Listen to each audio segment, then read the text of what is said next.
नमस्कार मेरे प्यारे दोस्तों, मेरा नाम है ज्योति। कल अभी अपन चौहान वंश के बारे में पढ़ रहे हैं, जो कि अजमेर सांबर वाले, जिसमें कल हमने सोमेश्वर के बारे में पढ़ा था, जो पृथ्वीराज तृतीय के पिताजी थे। और कुछ विषय हमने अपने पृथ्वीराज के भी कवर किए थे, जिसमें हमने बताया था कि पृथ्वीराज तृतीय, जिनके पिता का नाम सोमेश्वर था, माता जी का नाम कर्पूरी देवी था। और इनके बारे में हमने बताया था कि इनकी 11 वर्ष की उम्र में ही इन्हें राजगद्दी प्राप्त हो गई थी। इनके प्रमुख मंत्री थे कदम्बास, जिन्हें कैमास बोला जाता था, भूवनमल, सोड, बावन, स्कंद, ये इनके प्रमुख मंत्रियां थे। बताया था कि पृथ्वीराज तृतीय ने अपने शुरुआती दिनों में अपने चचेरे भाई नागार्जुन और अपारी गंगे का विद्रोह दबाया था। और इन्होंने, जो कि सतलज से आई हुई, पंजाब सतलज से आई हुई वनटाटक जनजाति, जो कि अलवर, मथुरा और भरतपुर क्षेत्र में थी, उनका भी विद्रोह दबाया था।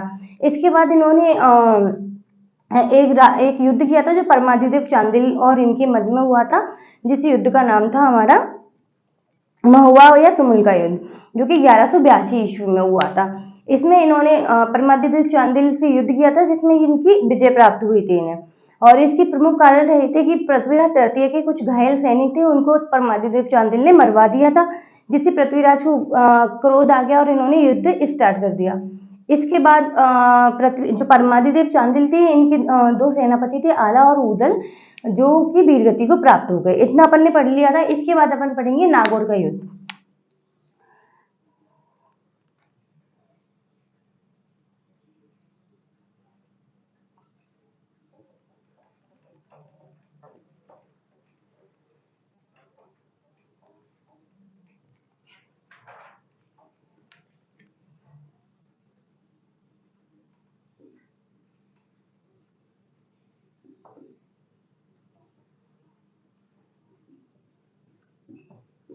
अगर आप लोग पहले से क्लास ले रहे हो तो प्लीज कमेंट में बताइएगा कि नागौर का पुराना नाम क्या था। नागौर का युद्ध किस किस के मध्य हुआ था? ये 1184 ईस्वी में हुआ था।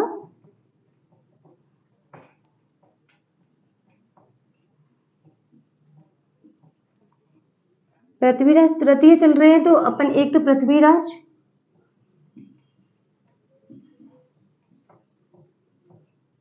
तृतीय वर्सेस, आज जल्दी वर्सेस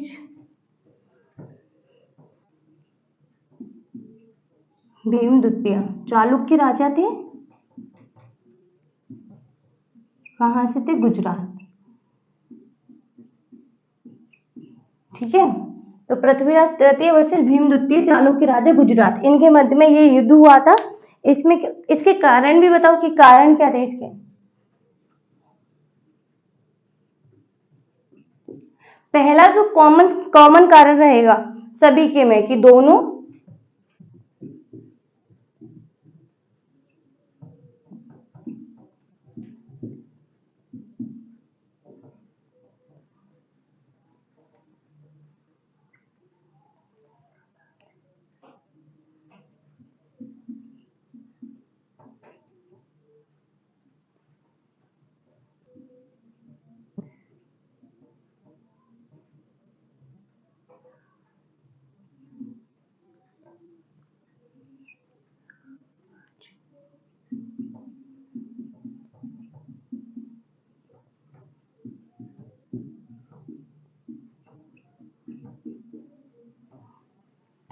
ये वाला फैक्ट सब में आता है कि दोनों अपने साम्राज्य का विस्तार करना चाहते थे। हर एक राजा के लिए जितने भी अपन युद्ध वगैरह पढ़ेंगे, इसको किसी में भी लगा सकते हैं।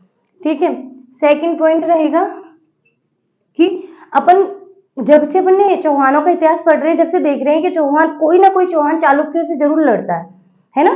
तो चौहान और चालुक्यों में लंबे समय से दुश्मनी चली आ रही थी।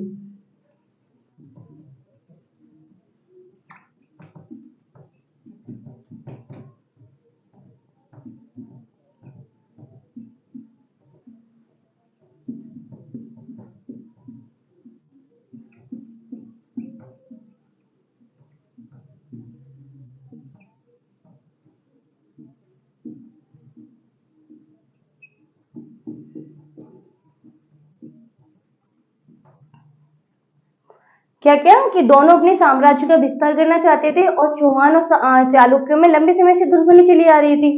तीसरा था कि दोनों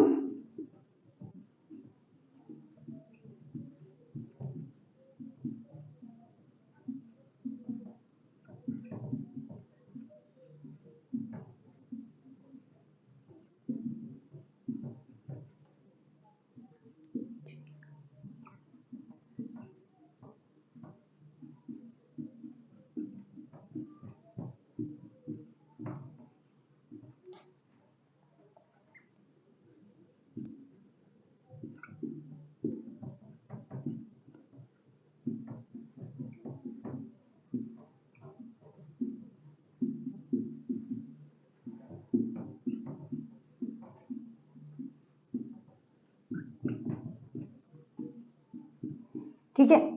पहला पॉइंट क्या था कि दोनों अपने साम्राज्य का विस्तार करना चाहते थे। सेकंड क्या था, चौहान व चालुक्यों में लंबे समय से दुश्मनी चली आ रही थी। थर्ड पॉइंट था कि दोनों आबू की परमार राजकुमारी इच्छिनी देवी से विवाह करना चाहते थे। तो क्या पृथ्वीराज तृतीय थे जिन्होंने उनसे विवाह कर लिया और युद्ध का कारण मुख्य कारण रहा। ओके, कि दोनों इच्छिनी देवी से विवाह करना चाहते थे लेकिन पृथ्वीराज ने इच्छिनी देवी से विवाह कर लिया। अब इसमें निर्णय होने से पहले एक जगदेव थी।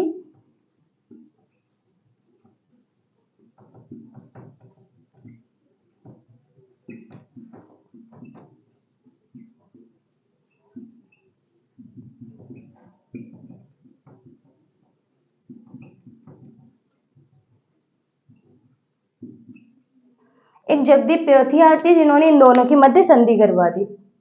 तो अपना दूसरा युद्ध था नागौर का युद्ध जो 1184 ईस्वी में हुआ था, जो अपने हुए थे पृथ्वीराज तृतीय और भीम द्वितीय के मध्य हुआ था। भीम द्वितीय चालुक्य शासक थे। ओके, तो कारण क्या रहा कि दोनों अपने साम्राज्य का विस्तार करना चाहते थे। दूसरा क्या था कि दोनों में चालुक्य चौहानों में लंबे समय से दुश्मनी चली आ रही थी। तीसरा क्या था कि दोनों आबू की परमार राजकुमारी इच्छिनी देवी से विवाह करना चाहते थे लेकिन पृथ्वीराज तृतीय ने उनसे विवाह कर लिया। फोर्थ क्या था कि जगदेव प्रतिहार ने दोनों की मध्य संधि करवा दी। ओके, इसको एक बार नोट कर लीजिए, फिर मैं इरेज कर देती हूँ इसको। ठीक है, अपन ने कितने युद्ध पढ़ लिए? एक परमार युद्ध चांदिल के मध्य हुआ, युद्ध का नाम क्या था? तुमुल का युद्ध। ओके, उसके बाद अपन ने नागौर का युद्ध पढ़ा और जो किसके मध्य हुआ? पृथ्वीराज तृतीय वर्सेस भीम सिंह द्वितीय। अब पढ़ेंगे अपन चौहान गहरवाल युद्ध। इसको तो सब जानते हैं इस वाले।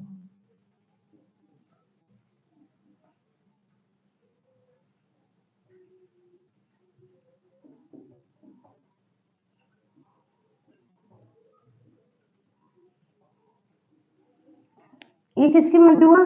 पृथ्वीराज तो भैया कॉमन रहेंगे क्योंकि इनके बारे में अपन पढ़ रहे हैं। वर्सेस जयचंद। किस किस के मध्य? पृथ्वीराज तृतीय वर्सेस जयचंद। ये कहाँ के शासक थे? कन्नौज।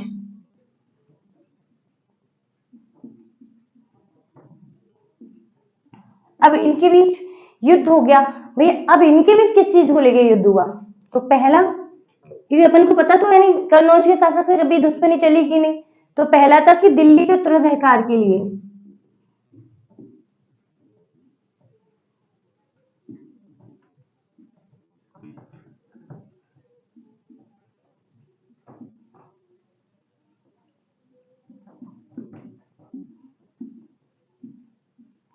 बताया जाता है कि पृथ्वीराज तृतीय और जयचंद दोनों दोनों के मामा दिल्ली में रहा करते थे जो तोमर शासक थे। ठीक है, मतलब दोनों एक दूसरे के मौसी मौसी के बच्चे हुए, है ना।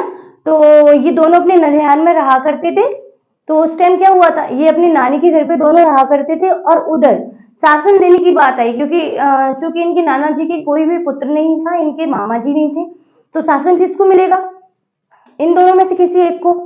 तो इसलिए जो दिल्ली का उत्तराधिकार था उसके लिए इन दोनों में लड़ाई हो रही थी। सेकंड था कि जो जयचंद है ना,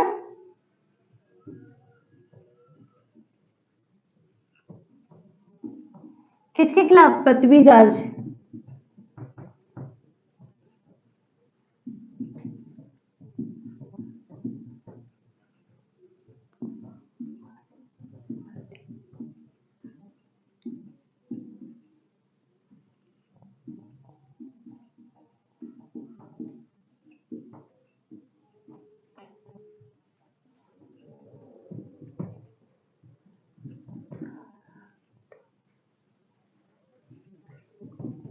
क्या किया, जयचंद ने भाई के खिलाफ पृथ्वीराज चांदेल की सहायता की। पृथ्वीराज चांदेल के वो सॉरी पृथ्वीराज परमा सॉरी जयचंद ने पृथ्वीराज के खिलाफ किसकी सहायता की, परमादिदेव चांदेल। जो अपन ने पहले सबसे पहले युद्ध पढ़ा था ना, परमादिदेव चांदेल के बीच में हुआ था ना, पृथ्वीराज और चांदेल तुमुल का युद्ध। तो जयचंद ने पृथ्वीराज हेल्प तो पृथ्वीराज की करनी चाहिए, लेकिन की किसकी, परमादिदेव चांदेल की। तो यू थर्ड पॉइंट था कि भाई को गुस्सा आ गया और इन्होंने क्या किया, तो नॉर्मल है। थर्ड पॉइंट था कि पृथ्वीराज तृतीय ने जयचंद की पुत्री संयोगिता को अगवा करके उससे विवाह कर लिया। अब भैया पुत्री को अगवा करके विवाह करोगे तो युद्ध तो होना तय है। तो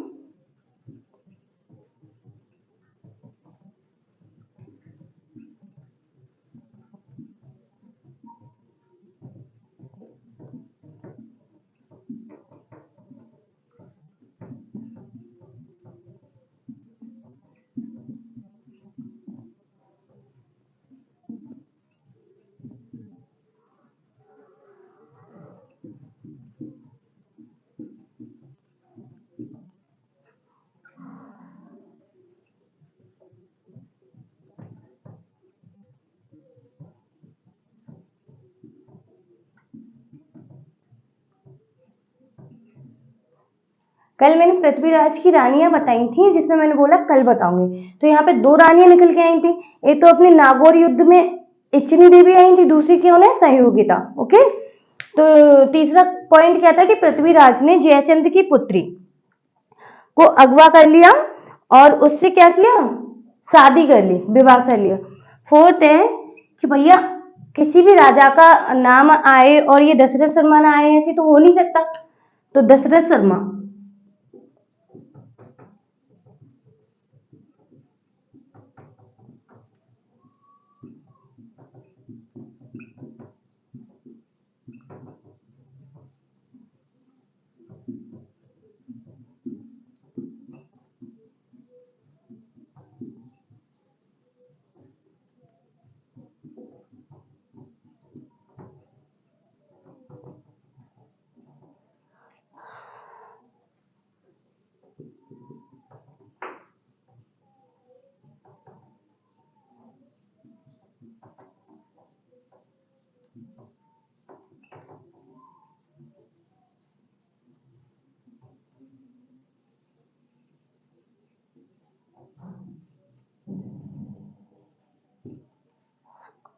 यूं हमारे मोटे मोटे 4 पॉइंट हो गए कि चौहान घेरवाल युद्ध हुआ था, किस किसके मध्य में हुआ था, पृथ्वीराज तृतीय वर्सेस जयचंद जो कन्नौज से थे।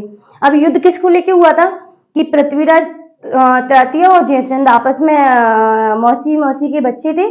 तो इन दोनों को दिल्ली के उत्तराधिकार को लेकर दोनों के मध्य युद्ध हुआ था कि दिल्ली पर शासन कौन करेगा, जयचंद करेंगे या पृथ्वीराज। सेकंड था कि जयचंद ने क्या किया, तुमुल के युद्ध में पृथ्वीराज तृतीय के खिलाफ परमादिदेव चांदेल की हेल्प कर दी। किसकी हेल्प कर दी, परमादिदेव चांदेल की। तो भाई को गुस्सा आ गया। इधर पृथ्वीराज की गलती क्या थी कि इन्होंने जयचंद की पुत्री संयोगिता को अगवा करके इसका अपहरण करके क्या कर लिया, इससे विवाह कर लिया। ठीक है, युद्ध का तीसरा मुख्य कारण ये रहा। फोर्थ है कि अपने इतिहासकार हैं दशरथ शर्मा, इसने संयोगिता और पृथ्वीराज चौहान की प्रेम कहानी को ऐतिहासिक तथ्यों के रूप में स्वीकार कर लिया है। ओके, किसके रूप में स्वीकार किया है, ऐतिहासिक तथ्यों के रूप में। और किसमें किया है, इनकी पुस्तक है द यर्ली चौहान डायनेस्टी। तो याद हो जाना चाहिए कि घेरवाल चौहान युद्ध पृथ्वीराज वर्सेस जयचंद, दिल्ली का उत्तराधिकार को लेके पृथ्वीराज के खिलाफ परमादिदेव चांदेल की हेल्प की, किसने, जयचंद ने। पृथ्वी ने किसकी, जयचंद की पुत्री संयोगिता को अगवा कर उससे विवाह कर लिया। फोर्थ तक दशरथ शर्मा ने इस प्रेम कहानी को ऐतिहासिक तथ्यों के रूप में स्वीकार किया है। याद हो जाना चाहिए, दिल्ली का उत्तराधिकार, परमादिदेव चांदेल की हेल्प की थी। अगला पॉइंट था कि उन्होंने उनकी पुत्री संयोगिता से विवाह कर लिया। दशरथ शर्मा ने ऐतिहासिक तथ्यों के रूप में स्वीकार किया है। इसको एक बार नोट कर लीजिए, स्क्रीनशॉट ले लीजिए। अब मेन युद्ध आएगा तराइन का। किसका युद्ध आएगा, तराइन।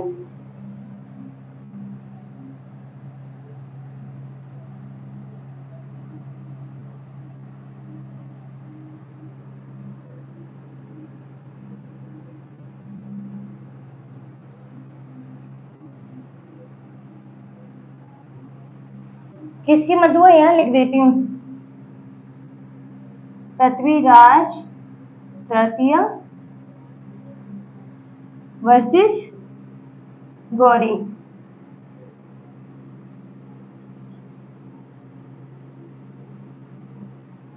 कारण क्या था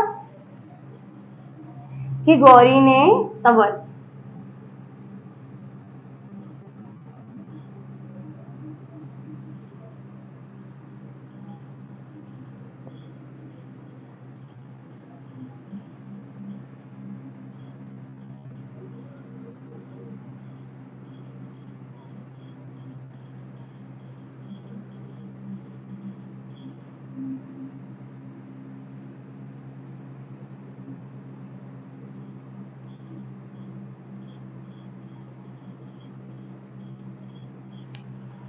पहले जो तराइन का प्रथम युद्ध हुआ था जो 1191 ईस्वी में हुआ था, किसके मध्य हुआ था, पृथ्वीराज वर्सेस गौरी। ठीक है, इसमें क्या था कि अपने जो गौरी थे इन्होंने तंवर हिंद भटिंडा पर अधिकार कर लिया था। सेकंड, ये गजनी से थे, तो सेकंड पॉइंट क्या हो जाएगा, चौहानों में तथा गजनी के शासकों में लंबे समय तक से दुश्मनी चली आ रही थी। चौहान तथा गजनी के शासकों में कब से, लंबे समय से दुश्मनी चली आ रही थी।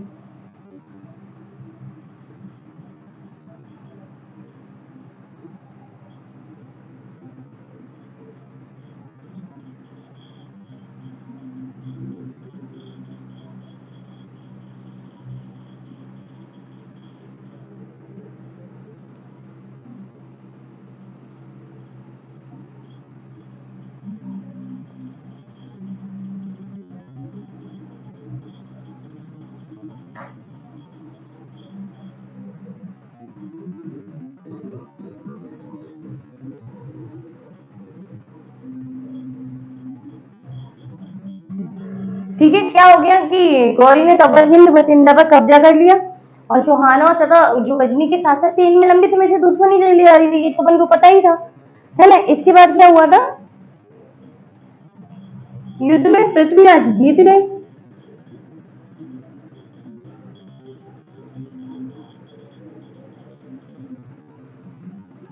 ठीक है, अब भैया गौरी हार के पृथ्वीराज विजय हो गए, तो दिल्ली के गोविंद राज तोमर थे,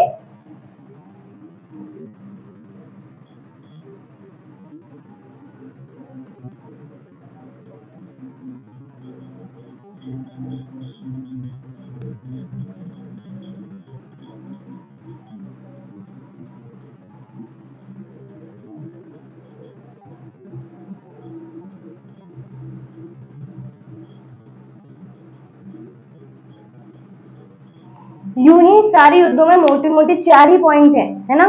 तो अपना तराइन का प्रथम युद्ध हुआ था 1191 ईस्वी में, किसके मध्य हुआ था, मोहम्मद गौरी और पृथ्वीराज तृतीय। क्यों, कारण क्या था कि गौरी ने तंवर हिंद भटिंडा पर अधिकार कर लिया। फिर क्या हुआ कि जो पृथ्वी चौहानों, अपन को ये लाइन सब में लगानी है, जो जिस शासक से रिलेटेड हो उसको लगा दो कि चौहान तथा गजनी के राजाओं में लंबे समय से दुश्मनी चली आ रही थी। एक क्या था कि जीता कौन, अपने भाई पृथ्वीराज की विजयी हुई, और एक थे दिल्ली के शासक जिनका नाम था गोविंद राज। उन्होंने क्या किया, गौरी को घायल कर दिया। ये 4 पॉइंट हो गए, कौन कौन से हैं कि गौरी ने तंवर हिंद भटिंडा पर अधिकार कर लिया, चौहान गजनी शासकों में पहले से दुश्मनी चली आ रही थी, पृथ्वीराज तृतीय जीत गए, और गोविंद राज ने क्या किया, गौरी को घायल कर दिया। ओके, अब चलेगा तराइन का द्वितीय युद्ध।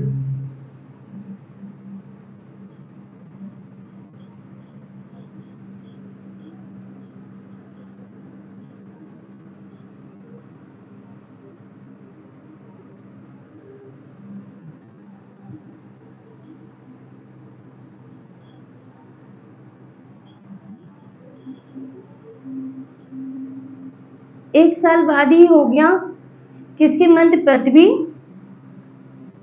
वर्सेस गौरी।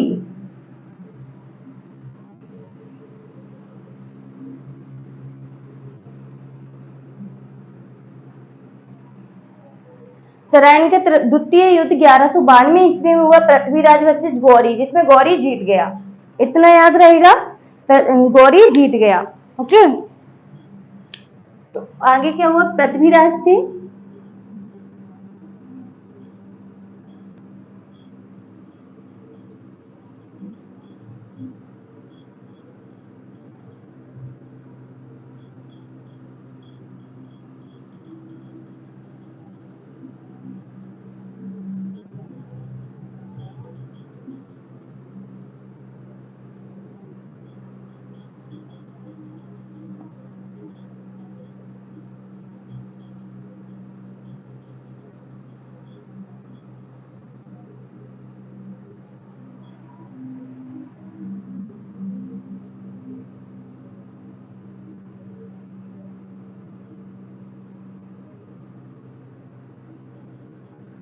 ठीक है।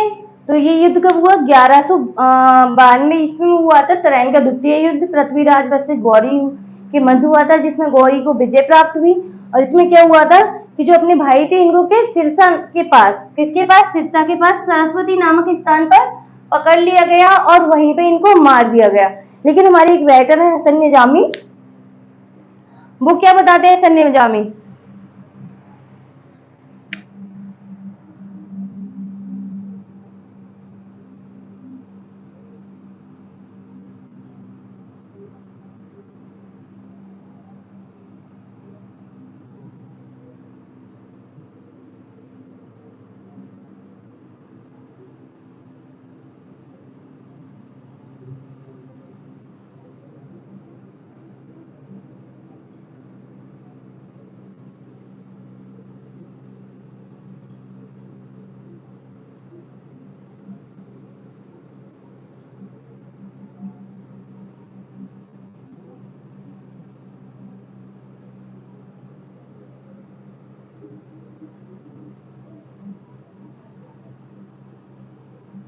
हसन निजामी क्या बोलते हैं कि पृथ्वीराज ने गौरी के अधीन कुछ सालों तक क्या किया, शासन, कि पृथ्वीराज ने गौरी के अधीन कुछ सालों तक शासन किया।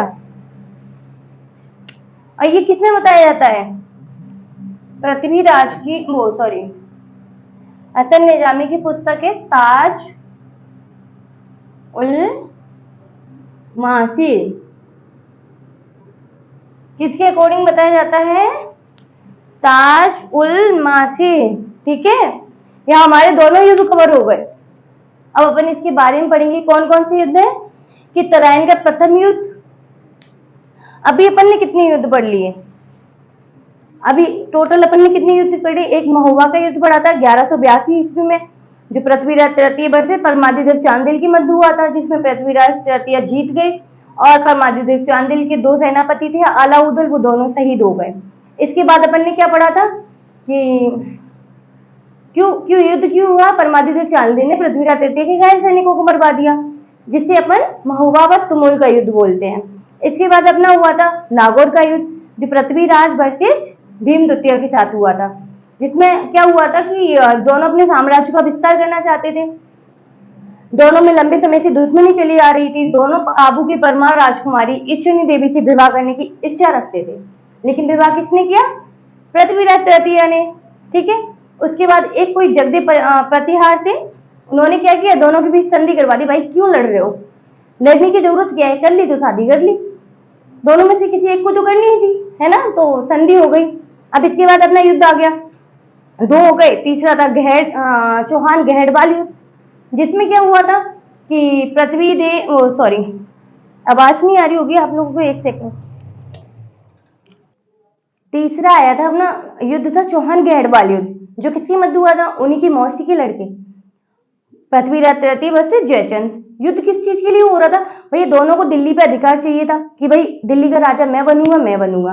ठीक है, और इधर परमादित्य चांदिल की हेल्प कर दी जयचंद ने, दुबक के चुपके चुपके, ओके, चुपके जयचंद ने परमादित्य चांदिल की हेल्प कर दी। उसके बाद भाई ने क्या किया, जयचंद की पुत्री को अगवा कर लिया। अगवा पुत्री का नाम क्या था, संयोगिता। दो रानियां हो गई, इच्छिनी देवी और संयोगिता, हो ओके, संयोगिता को अगवा कर लिया। इसके बाद क्या किया, संयुक्ता को अगवा करके उससे विवाह कर लिया। उसके बाद जो जो इतिहासकार, अपने जो इतिहासकार हैं उनका नाम है दशरथ शर्मा, वो बताते हैं कि इन दोनों की जो प्रेम कहानी है वो ऐतिहासिक तथ्य के रूप में स्वीकार कर लेते हैं। किनकी? पृथ्वीराज और संयोगिता की। और किसमें? The early Chauhan dynasty. Okay, इसके बाद अपने ये आ गए गौरी साहब, जिसको अपन बचपन से ही यार बचपन से अपन पढ़ते आ रहे हैं कि तराइन का प्रथम युद्ध, द्वितीय युद्ध। तो मोस्टली हमारे घर पे कोई फूफा जी, अंकल जी वगैरह आते हैं ना, तो उनको यूं ही इस युद्ध के बारे में पता होता है, तो पूछते हैं बेटा कौन सी क्लास में हो, क्या कर रहे हो, तो सीधे एक ही क्वेश्चन पूछ रहे हैं, बताओ तराइन का युद्ध कब हुआ था। हमसे तो बचपन में मोस्टली लोग तराइन का युद्ध ही पूछते थे। तो तराइन का युद्ध ये वही युद्ध है जो नॉर्मली रिश्तेदार पूछते हैं अपन लोगों से। तो तराइन का युद्ध 1191 ईस्वी में हुआ था। गौरी और गौरी जो गजनी से आए थे और पृथ्वीराज के बीच में हुआ था। जो तराइन का प्रथम युद्ध हुआ था उसमें अपने पृथ्वीराज जीत गए। क्यों? कारण क्या था कि गौरी आया और उसने तबर हिंद भटिंडा पर अधिकार कर लिया। जब भटिंडा पर अधिकार किया, और सेकंड पॉइंट था कि गजनी और चौहानों में, गजनी के शासक और चौहानों में लंबे समय से दुश्मनी चली आ रही थी, सबको पता था। उसके बाद अपने पृथ्वीराज जीत गए, और एक थे दिल्ली के शासक थे जिनका नाम था गोविंद राज। उन्होंने क्या किया? पृथ्वीराज वो गौरी को घायल कर दिया। अब सेकंड युद्ध आया। सेकंड था तराइन का द्वितीय युद्ध, जस्ट एक साल बाद आ गया। उसमें क्या दोनों ही थे, पहले में भाई जीता, दूसरे में गजनी जीत गया। कौन? गौरी। ओके, सेकंड में गौरी जीत गया। क्यों? और बताया जाता है अपने जो पृथ्वीराज थे उनको सिरसा नामक स्थान पर, सिरसा के पास सरस्वती नामक स्थान पर पकड़ लिया गया और मार दिया गया। एक हमारे राइटर है हसन निजामी, उनकी पुस्तक का नाम है ताज उल मासिर। क्या नाम है? ताज उल मासिर। इसमें इन्होंने बताया है कि जो पृथ्वीराज चौहान थे, इन्होंने गौरी के अधीन कुछ सालों तक शासन किया था, है ना। इतना अपन ने पढ़ लिया, याद हो गया। अब एक बार इसको लिख लीजिए, फिर रिवाइज करते हैं।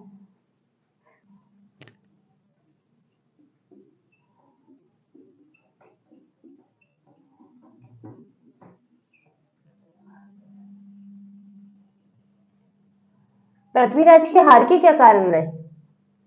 तो पहला, प्रतापी शासक थे ये, तो इनके जो आस पड़ोस के राज्य थे उनसे दुश्मनी होगी। तो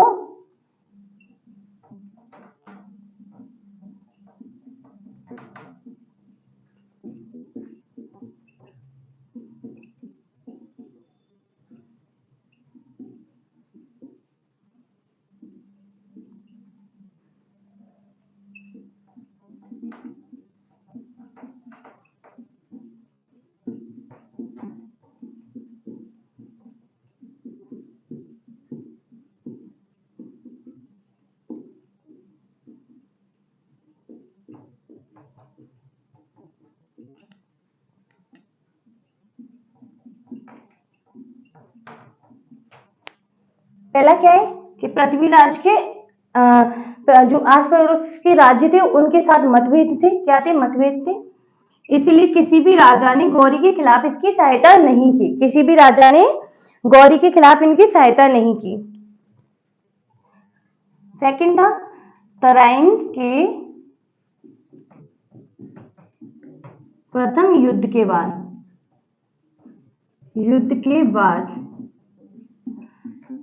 गौरी को पर्याप्त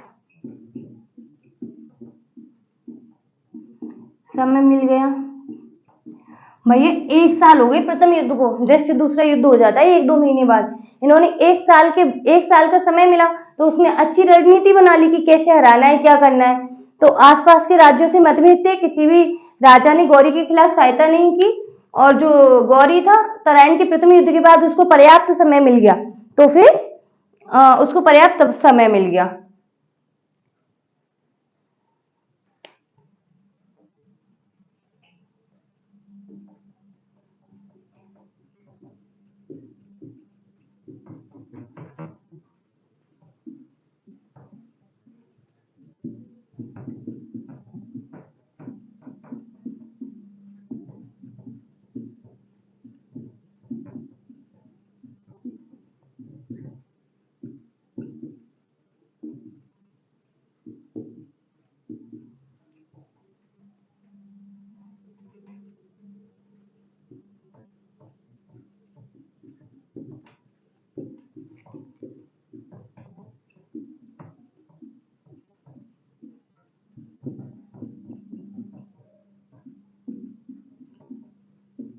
क्या क्या हुआ कि तराइन के प्रथम युद्ध के बाद गौरी को पर्याप्त समय मिल गया। ठीक है, उसके बाद तराइन के द्वितीय युद्ध में गौरी की अपेक्षा पृथ्वीराज की सेना कम थी और अधिकांश सेनापति युद्धों में व्यस्त थे। सेना कम थी और अधिकांश सेनापति कहाँ पे व्यस्त थे? युद्धों में। अधिकांश सेनापति युद्धों में व्यस्त थे।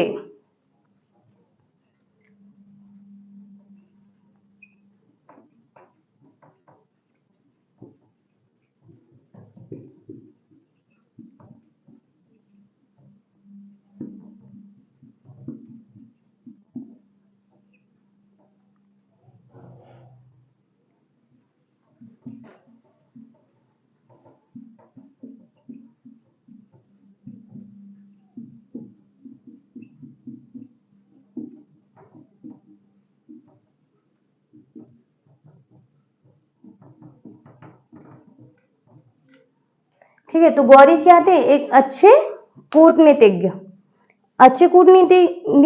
नीतिज्ञ थे। तो उन्होंने क्या किया? अपनी कूटनीति से किसको हरा दिया? पृथ्वी को। थर्ड का फोर्थ फिफ्थ सॉरी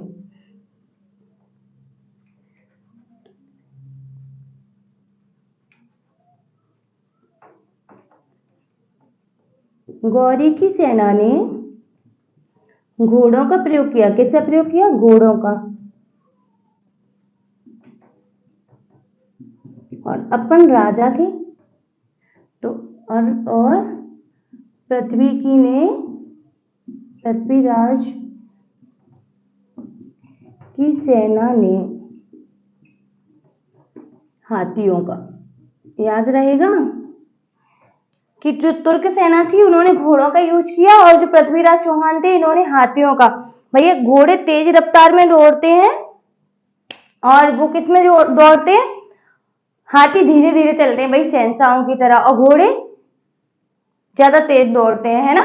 अब जो गौरी जो तुर्क शासक थे तो तुर्कों ने क्या किया? तुर्कों ने हल्के हथियारों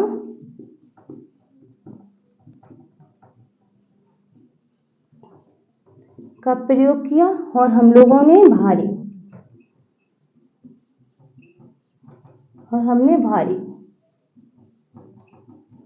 याद रहेगा कि पृथ्वीराज चौहान के हार के मुख्य कारण क्या थे? कि आसपास के पड़ोसी राज्यों से मतभेद थे। भैया पहले वो 11 साल की उम्र में जो इंसान राजा बन गया है तो उसमें एटीट्यूड मतलब एक अलग ही अंदाज में होता है। तो आसपास के राज्यों से उसमें मतभेद हो गए। जब उसमें मतभेद हो गए तो जब अपनी गौरी ने उस पर आक्रमण किया पृथ्वीराज जी पे, तो वहां के जो आसपास के राजा थे वो बोले अब हम क्यों जाएं, है ना। तो कोई भी नहीं आया। सेकंड पॉइंट था कि गौरी जो तराइन का प्रथम युद्ध हुआ था वो 1911 में हुआ था, सॉरी 1191 में हुआ था, और दूसरा 1192 में। मतलब पर्याप्त समय, एक साल बहुत होती है किसी युद्ध के लिए, है ना। तो उसको पर्याप्त समय मिल गया। उसके बाद द्वितीय युद्ध में गौरी की सेना अधिक थी। किससे? पृथ्वीराज से, क्योंकि पृथ्वीराज चौहान के अधिकतर सेनापति और युद्ध में व्यस्त थे। उनको क्या पता था कि ऐसे युद्ध हो जाएगा। थर्ड था कि गौरी एक अच्छा कूटनीतिज्ञ था और उसकी कूटनीति ने चौहान को हरा दिया। एक पॉइंट था कि जो अपन लोग थे, जो पृथ्वीराज, इन्होंने क्या किया था? घोड़ों का यूज किया था, वो सॉरी हाथियों का। जबकि गौरी किसका यूज कर रहे थे? घोड़ों का। घोड़े तेज रफ्तार में जाते हैं, हाथी तो भैया बादशाह है, धीरे धीरे जाएगा। अपन लोगों ने भारी हथियारों के यूज किए, वो हल्के हथियारों के यूज कर रहे थे। इसको एक बार स्क्रीनशॉट ले लीजिए।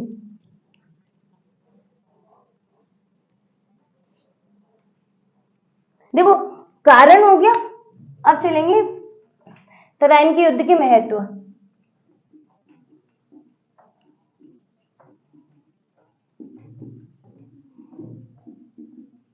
महत्व या प्रभाव, ठीक है। ये लिखना थोड़े लंबे लंबे टॉपिक्स हो जाएंगे लिखते हुए हैं, तो आप लोग लिखो तराइन के युद्ध के महत्व। बस मैं 2 बार बोलूंगी, फिर आप एक बार लिख लीजिएगा। पृथ्वीराज की हार के बाद गौरी उत्तराधिकारियों के लिए भारत में आना आसान हो गया। पृथ्वीराज की हार के बाद गौरी के उत्तराधिकारियों के लिए भारत में आना आसान हो गया, है ना। इसके बाद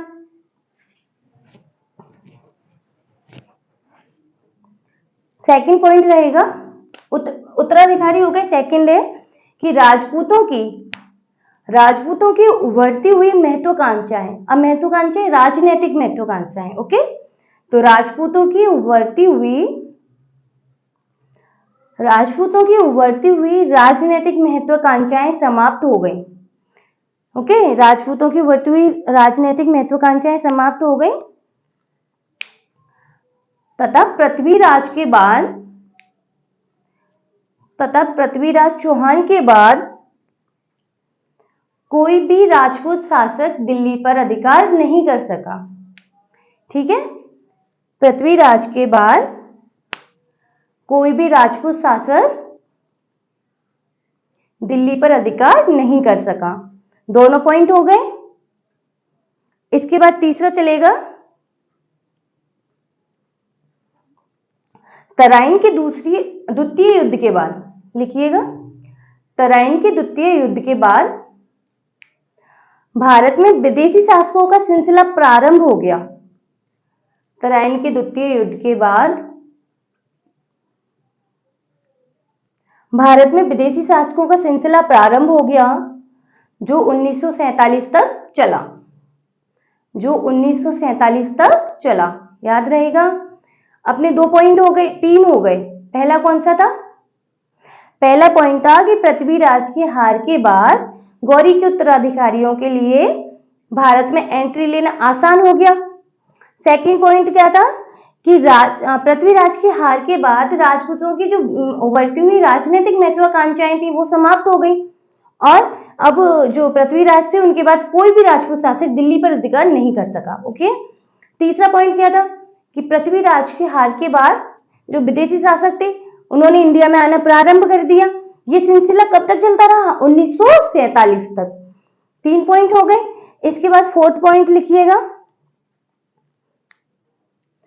तुर्क शासन की स्थापना के बाद तुर्क शासन की स्थापना के बाद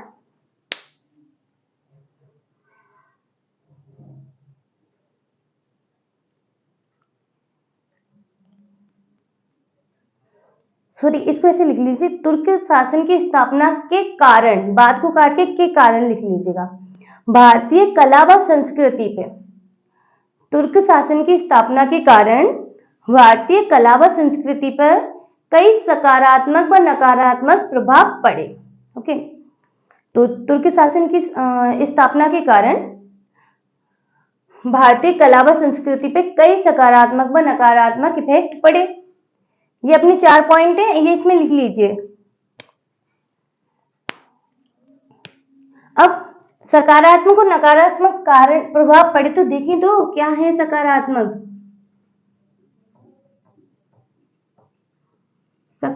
प्रभाव। अगला पॉइंट डालिएगा, सकारात्मक प्रभाव।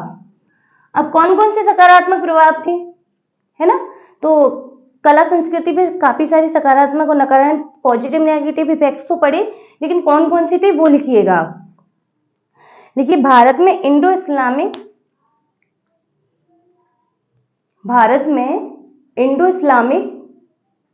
साझी संस्कृति का विकास हुआ। इंडो और इस्लामिक, इंडिया के और इस्लामिक दोनों संस्कृति को मिलाकर विकास हुआ संस्कृति का, ठीक है। तो भारत में इंडो इस्लामिक, ये सकारात्मक इफेक्ट में आएगा, संस्कृति का विकास हुआ, फर्स्ट पॉइंट। सेकंड लिखिएगा,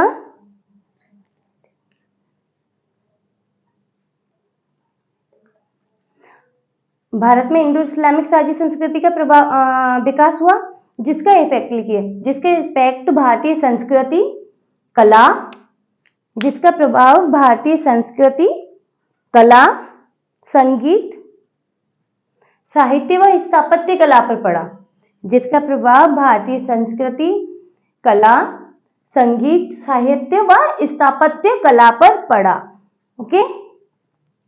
सेकंड पॉइंट है, भारत में सूफी तथा भक्ति आंदोलन प्रारंभ हो गए। क्या क्या प्रारंभ हो गए भारत में? सूफी तथा भक्ति आंदोलन। तो सकारात्मक इफेक्ट दो थे कि भारत में इंडो इस्लामिक साझी संस्कृति का उदय हो गया, जिससे जिसका जिसका प्रभाव हमारी संस्कृति में स्थापत्य कला, संगीत और कला वगैरह इन सब पे पड़ा। इसके बाद भारत में सूफी व भक्ति आंदोलन प्रारंभ हो गए। 2 पॉइंट हो गए। सकारात्मक के बाद नकारात्मक लिखेंगे कि भैया गलत क्या हुआ।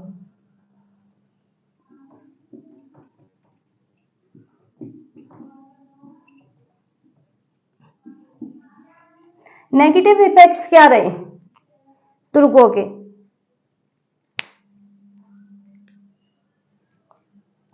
तो जो तुर्क आक्रमणकारी थे ना, लिखिए फर्स्ट पॉइंट, तुर्क आक्रमणकारियों ने हिंदू मंदिरों व बौद्ध मठों को तोड़ दिया। तुर्क आक्रमणकारियों ने हिंदू मंदिरों व बौद्ध मठों को तोड़ दिया,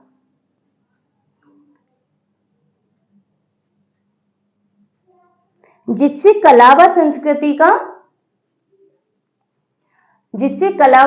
का पतन हो गया।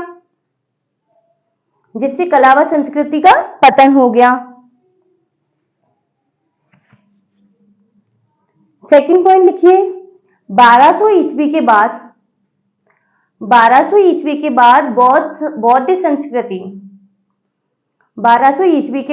बौद्ध संस्कृति भारत से लगभग समाप्त हो गई। पहला क्या था? तुर्क आक्रमणकारियों ने हिंदू मंदिरों व बौद्ध मठों को तोड़ दिया, जिससे क्या हुआ? भारतीय संस्कृति का पतन होना स्टार्ट हो गया। उसके बाद सेकंड पॉइंट क्या था कि 1200 ईस्वी के बाद बौद्ध जो संस्कृति थी उसका भारत से पतन हो गया, मतलब समाप्त हो गई भारत में से।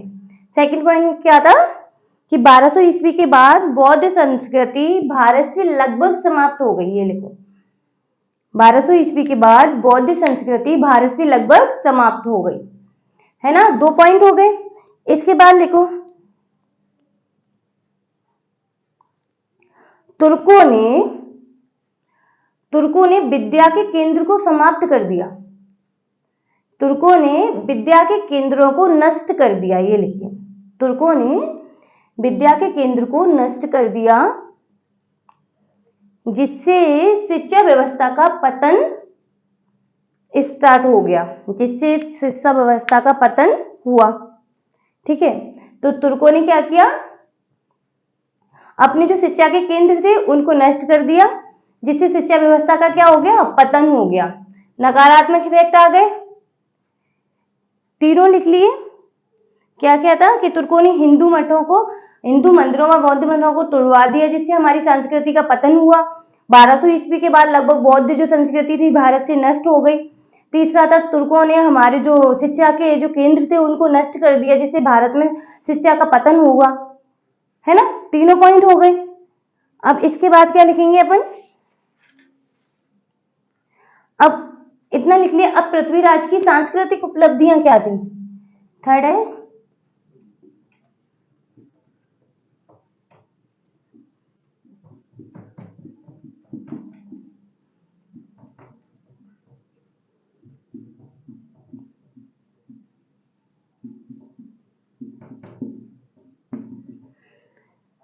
पृथ्वीराज की सांस्कृतिक उपलब्धियां। भैया सांस्कृतिक उपलब्धियां क्या थी? तो इसको लिखो, कला एवं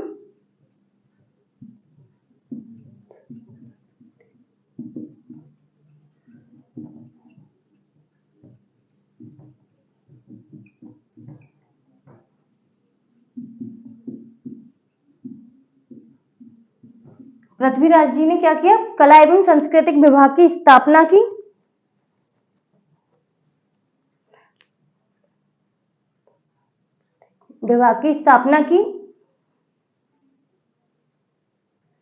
और इसका मंत्री किसको बनाया? मंत्री बनाया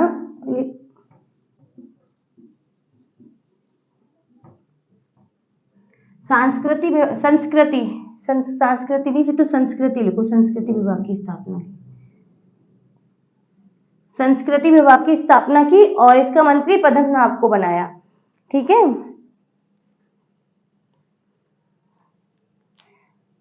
फर्स्ट पॉइंट ये है। सेकंड है पिथौरागढ़ कला। कौन सा? पिथौरागढ़ किला दिल्ली में है ये।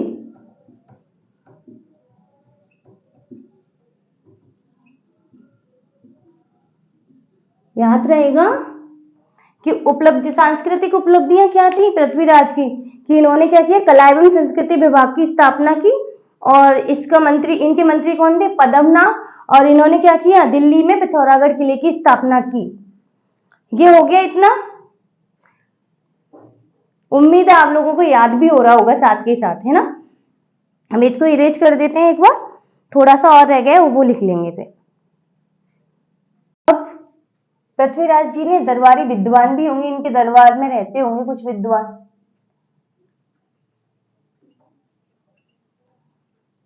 ठीक है, दरबारी विद्वान में सबसे पहले हमने जब चौहानों का इतिहास पढ़ रहे थे, सबसे पहले एक राइटर का नाम पढ़ा था, जिन्होंने चलो बता ही देती हूँ, कमेंट में रहने दीजिएगा। जिन्होंने क्या किया था? अग्नि सिद्धांत दिया था, अग्निवंशी है। नाम क्या था? चंद बरदाई। पुस्तक कौन सी थी इनकी?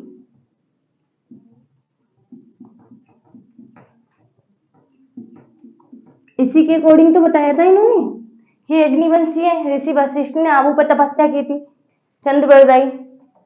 या क्वेश्चन आता है यहां से, पृथ्वीराज के दरबारी विद्वान याद रखना, ये तो पक्के पॉइंटों पे, टेस्टों पे याद हो जाने चाहिए। चंद बरदाई, पृथ्वीराज रासो प्री में आता है और अपने जो छोटे एग्जाम्स होते हैं उनमें भी ये आते हैं। जयानक, इन्होंने पृथ्वीराज रासो लिखी थी, हमने पृथ्वीराज विजय पढ़ी थी। ये कमेंट कर देना कि पृथ्वीराज विजय के अनुसार चौहानों को किस वंश से उत्पत्ति हुई है। अग्नि है, सूर्य है, चंद्र है, क्या है, आपको ये कमेंट करना है। इनके एक राइटर बोलते हैं पृथ्वीराज तृतीय के कि ये कौन है? अग्निवंशी। दूसरे क्या बोलते हैं ये आपको कमेंट करना है।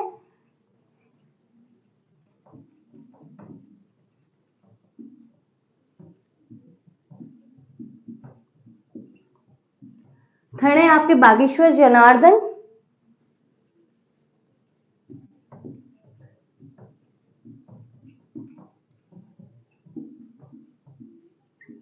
फोर्थ विद्यापति गौड़।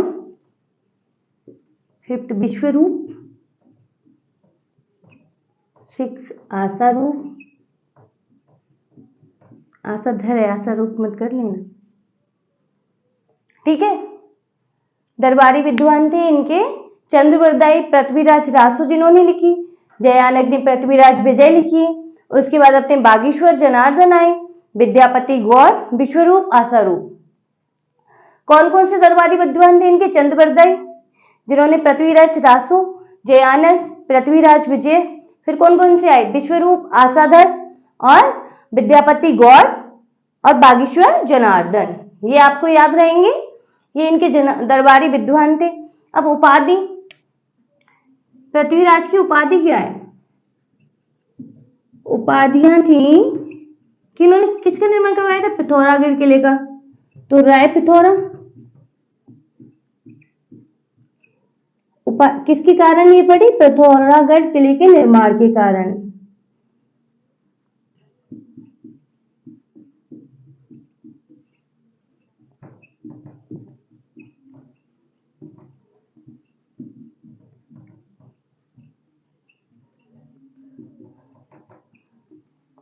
ठीक है, एक तो पिथौरागढ़ किले के निर्माण के कारण पिथौरागढ़ हो गया, फर्स्ट उपाधि।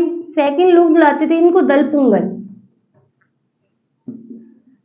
दलपुंगल अर्थात दलों को जीतने वाला, दलों को जीतने वाला। याद हो गया। अपने विद्वान थे चंद्रवरदाई, पृथ्वीराज रासो लिखी, जयानक, पृथ्वी विजय, बागेश्वर जनार्दन, विद्यापति गौड़, विश्वरूप, आशाधर और उपाधियां थी राय पिथौरागढ़ और दलपुंगल। राय पिथौरागढ़ किसके कारण थी? पिथौरागढ़ किला बनवाने के कारण। इसके बाद इसके बाद अपन एक छोटा सा कि इनके बारे में पृथ्वीराज चौहान का मूल्यांकन क्वेश्चन आता है कि आप बताइए पृथ्वीराज चौहान एक परिपक्व राजा थे या नहीं, इनका मूल्यांकन कीजिए। ओके, तो इसके बारे में लिखते हैं, हेडिंग डालिए पृथ्वीराज चौहान का मूल्यांकन। मूल्यांकन कैसे करेंगे, अब ये आप लिख लीजिए प्लीज।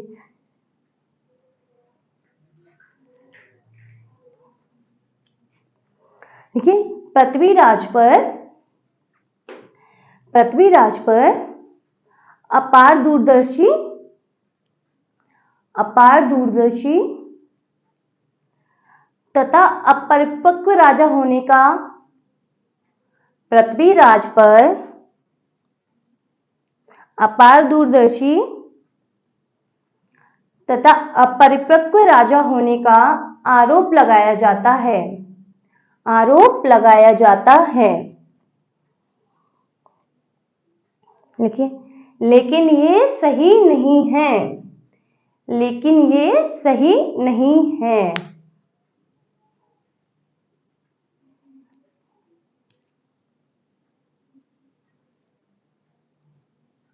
अब सही नहीं है, बताना तो पड़ेगा क्यों।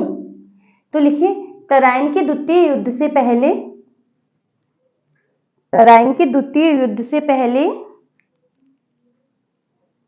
उन्होंने किसी भी युद्ध में हार का सामना नहीं किया। उन्होंने किसी भी युद्ध में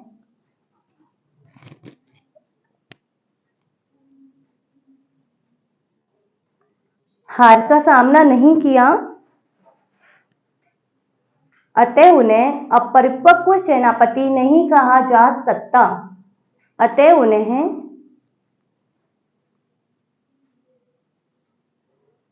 उन्हें अपरिपक्व सेनापति नहीं कहा जा सकता। हो गया ये। सेकंड है,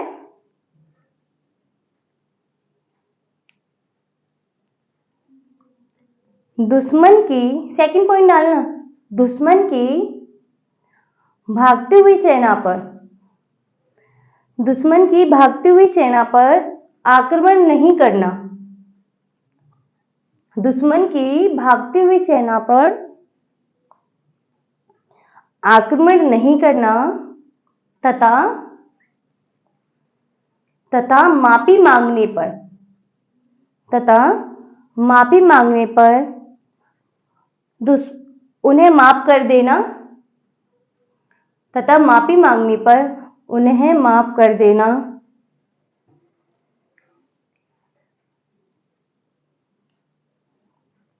उस समय की भारतीय संस्कृति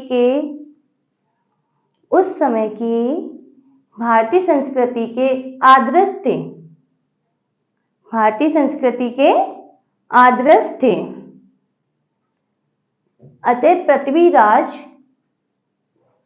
अतः पृथ्वीराज उन्हीं आदर्शों का पालन कर रहे थे।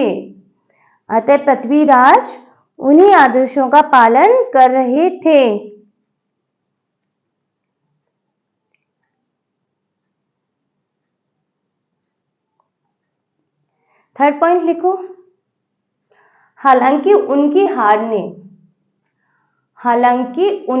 ने भारतीय संस्कृति को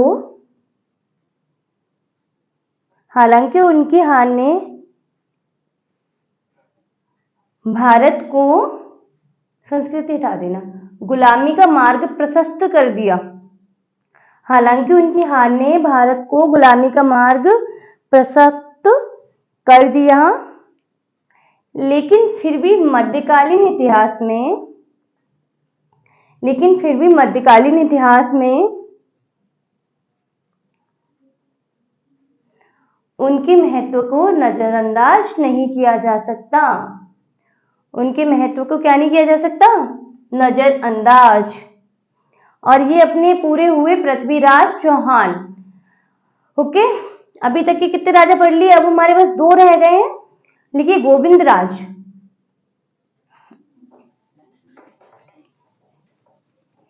गोविंदराज। पृथ्वीराज तो कंप्लीट हो गए।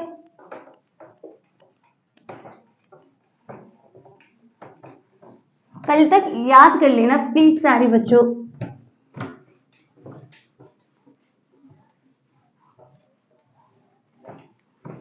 इतने टफ भी नहीं है, याद तो हो ही जाएंगे, मुझे पता है नॉर्मल। अगले हैं आपके गोविंदराज। कौन है? गोविंदराज। ये कौन थे? इनके ही पुत्र थे ना? पृथ्वीराज चौहान के पुत्र थे गोविंदराज।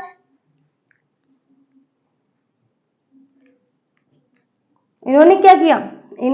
गोविंदराज ने तुर्कों की, वे पृथ्वीराज के पुत्र थे और तुर्कों की अधीनता स्वीकार कर ली। तो इन्होंने क्या किया? तुर्कों की अधीनता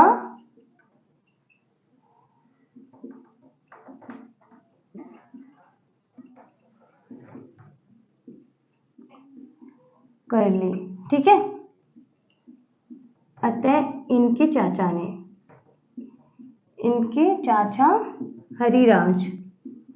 हरिराज ने इन्हें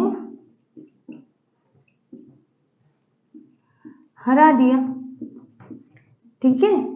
गोविंदराज के बारे में बस अपन इतना ही पढ़ेंगे कि इन्होंने तुर्कों की अधीनता स्वीकार कर ली और इनके चाचा ने इन्हें हरा दिया। और ये यहां से कहां चले गए? ये चले गए रणथंभौर। ये रणथंभौर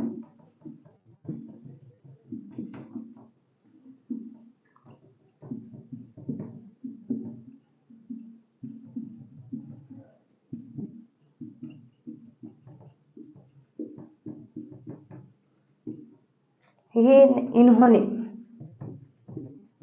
इन्होंने रणथंभौर जाकर चौहान राज्य की स्थापना की।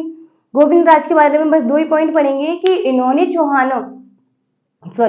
तुर्कों की अधीनता स्वीकार कर ली और इसीलिए इनके चाचा ने बोला भाई मेरा भाई इतना लड़ते लड़ते शहीद हो गए और ये तुर्कों की अधीनता स्वीकार कर रहे हैं, तो इनके चाचा ने इनको हरा दिया।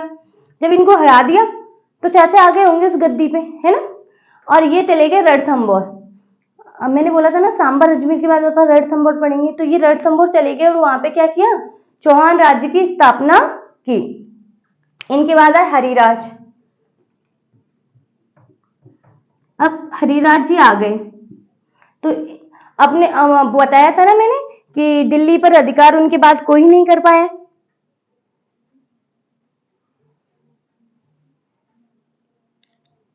है ना? दिल्ली पर अधिकार कोई नहीं कर पाया। किसके बाद? पृथ्वीराज तृतीय के बाद कोई भी राजपूत शासक। अब हरिराज आए, इन्होंने क्या किया? अपने सेनापति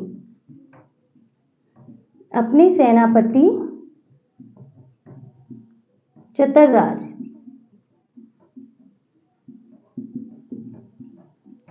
को दिल्ली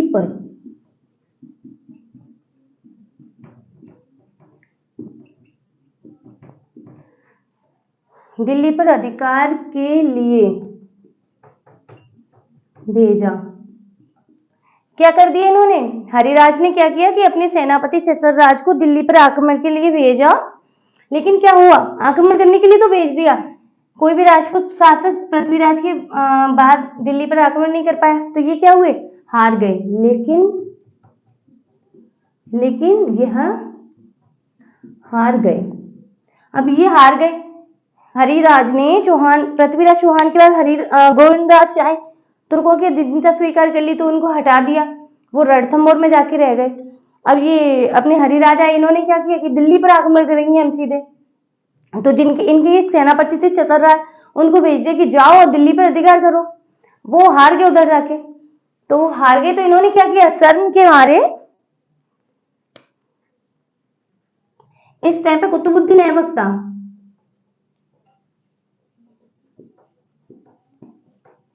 कुतुबुद्दीन ऐबक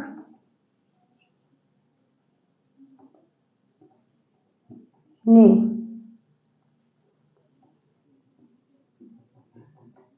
अजमेर पर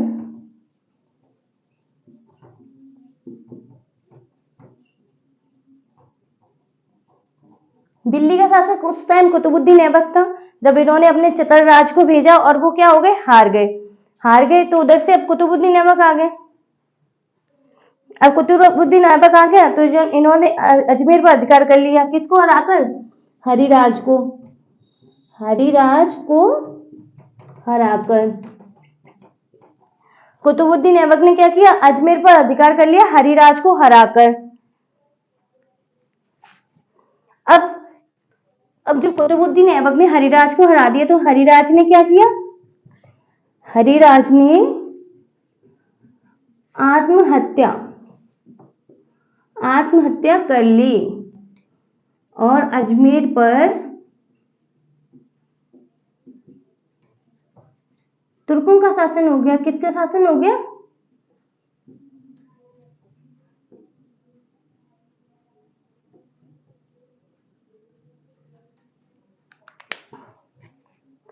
याद रहेगा, पृथ्वीराज तृतीय के बाद उनके पुत्र आए थे गोविंदराज। गोविंदराज ने तुर्कों की अधीनता स्वीकार कर ली। इससे क्या हुआ? हरिराज को हर्ट हुआ, आघात पहुंचा, तो उन्होंने क्या कर दिया? अपने गोविंदराज को हरा दिया। गोविंदराज हार गए। अब इन्होंने सोचा कि भैया अजमेर ना सही तो रणथंभौर सही, हम तो राजा भाई कहीं पे भी राज्य में तो बस रहना है। भाई चले रणथंभौर। रणथंभौर में क्या कर दिया? चौहान राज्य की स्थापना कर दी अपने। किसने? गोविंदराज ने। इधर हरिराज, अब शासन गद्दी के राजा हरिराज हुए। इन्होंने बोला चलो दिल्ली पे आक्रमण करेंगे हम। ये चले गए। इनके एक सेनापति थे चतरराज, उनको दिल्ली भेज दिया, बोले कि आक्रमण करके आओ। और चतरराज वहां पे हार गए। वहां हार गए तो उधर से भैया ये इधर से गए, उधर से साथ में कौन आ गए? कुतुबुद्दीन ऐबक। कुतुबुद्दीन ऐबक ने क्या किया? अजमेर पर अधिकार कर लिया। अजमेर पर अधिकार कर लिया तो क्या हुआ? अधिकार किया होगा तो हरिराज को हराया होगा। हरिराज हार गए। जब हरिराज हार गए तो इन्होंने क्या कर ली? आत्महत्या कर ली। आत्महत्या कर ली तो अब अजमेर पे कौन रहेगा? तुर्क। तो अपने आज अजमेर के जितने भी चौहान शासक थे कंप्लीट हो गए। अब अपने रणथंभौर के चलेंगे। आपको वीडियो पसंद आया हो तो चैनल को सब्सक्राइब सॉरी चैनल को सब्सक्राइब, शेयर एंड लाइक करना ना भूलिएगा। और हंसते रहिएगा, मुस्कुराते रहिएगा और जो भी पढ़ाया जाए उसको याद करते रहिएगा। थैंक यू, धन्यवाद।